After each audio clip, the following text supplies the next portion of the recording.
আল্লাহ বলেন, নবী আপনি হচ্ছেন সাক্ষ্যদাতা, সব নবীদের উপর আপনি হবেন সাক্ষী, আবার আপনার উম্মতের সাক্ষীর উপর আপনি হবেন সাক্ষী। তার মানে নবী গো, কিয়ামতের কঠিন ময়দানে আপনি হবেন রাজ সাক্ষী। রাজ সাক্ষী, সব সাক্ষীর বড় সাক্ষী। এজন্য বিশ্বনবীকে আল্লাহ তাআলা প্রথম যে বৈশিষ্ট্যটা দিয়েছেন সেটা হচ্ছেন শাহিদ। তিনি সাক্ষ্যদাতা, witness for all messenger of God and for all of us. সুবহানাল্লাহ পড়ে। তাহলে আল্লাহ তাআলা বিশ্বনবীর 5টি বৈশিষ্ট্যের কথা বলেছেন। একটি বৈশিষ্ট্যের ব্যাপারে আমরা জানলাম, তিনি হচ্ছেন শাহিদ, সাক্ষ্যদাতা, সবার উপরে সাক্ষ্যদাতা। 2 নম্বর বৈশিষ্ট্য হচ্ছে মুবাশশিরা, তিনি সুসংবাদদাতা। সিলেটবাসী আওয়াজ করে আমার সাথে বলো, মুবাশশিরা মানে সুসংবাদদাতা।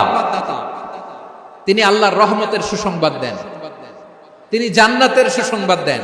এই উম্মতের মধ্য থেকে যারা গাফেল, যারা অবাধ্য, যারা সীমালঙ্ঘনকারী, তাদেরকে বিশ্বনবী আল্লাহর রহমতের সুসংবাদ দেন। তিনি বুঝান আল্লাহর দরবার 24/7, 24 ঘন্টা খোলা। আপনি যত বড় পাপী হন, আপনি যতই অন্যায় করেন না কেন, আল্লাহর রহমতের দরিয়া, আল্লাহর রহমতের দরজা আপনার জন্য খোলা আছে না নেই? জায়নামাজটা বিছিয়ে দেন, চোখের পানি ছেড়ে দেন, 2 রাকাত নামাজ পড়ে সেজদায় লুটিয়ে পড়ে কাঁদেন। যত গুনাহ আপনার হোক না কেন, আপনার গুনাহ মাফ করে কবুল করে নিবে কে? যারা প্র্যাকটিসিং, যারা ঈমানদার, তাদেরকে বিশ্বনবী জান্নাতের সুসংবাদ দেন। আওয়াজ করে পড়েন সুবহানাল্লাহ। এজন্য রব্বুল আলামিন বিশ্বনবীর পরিচয় অন্য আয়াতে এভাবে তুলে ধরেন, ওয়ামা আরসালনাকা ইল্লা কাফাতান লিন-নাসি বাশীরাও ওয়া নাযীরা। নবী হে, আমি গোটা জগৎবাসীর জন্য আপনাকে সুসংবাদদাতা এবং সতর্ককারী করে জমিনে প্রেরণ করেছি। মুবাশশিরাম বিল জান্নাত, তিনি জান্নাতের সুসংবাদ দেন, তিনি আশা জাগান। নবীর কথা শুনলে মানুষ বুকে আশা ফিরে পায়। আমার নবী কাউকে হতাশ করেন না, হতাশা বিশ্বনবীর ডিকশনারিতে নাই। তিনি মানুষকে আশাবাদী করে তোলেন।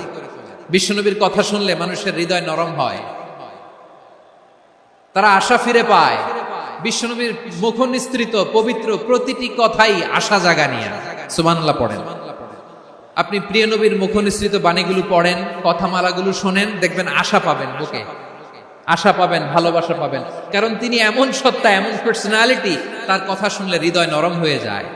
মনে হয় হৃদয় খুলে তারে দিয়ে দেই, সব কথা যেন তারে বলা যায়। আওয়াজ করে বলেন ঠিক কিনা?